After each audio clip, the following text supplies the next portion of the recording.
আপনারা সবাই জানেন মোটামুটি আমার লং ডিস্টেন্সের রিলেশনশিপ, সবাই মোটামুটি এই বিষয়টা জানে। দীর্ঘদিন পরে গার্লফ্রেন্ডের সাথে দেখা করতে যাবো, এই বিষয়ে আমি খুব এক্সাইটেড। কিভাবে যাব, একটা গেট আপ টেট আপ আছে, ভাবসাব তো আছে।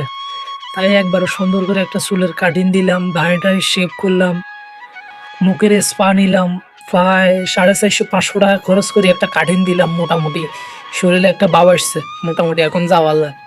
তো কাটিং টাটিং দিয়ে গার্লফ্রেন্ডের সাথে দেখা করতে গেলাম, ঘুরতে গেলাম। হঠাৎ করে গার্লফ্রেন্ডের একটা ফ্রেন্ডের সাথে দেখা হয়ে গেল।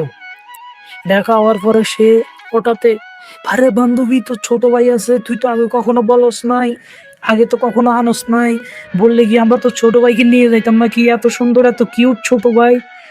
আমার দুই গাল ধরে একবার লুতুপুতু করে দিছে। ছোট ভাই আমারে জড়াই ধরছে, আসো ছোট ভাই, চলো, কি খাবে তুমি, চকলেট খাবে? এরকম জানলে ভাই জীবনও চুল ছোট করতাম না ভাই, চুল ছোট করতাম না, শেভ করতাম না, এভাবে থাকবো, একবারে সব জঙ্গল করে ফেলাম।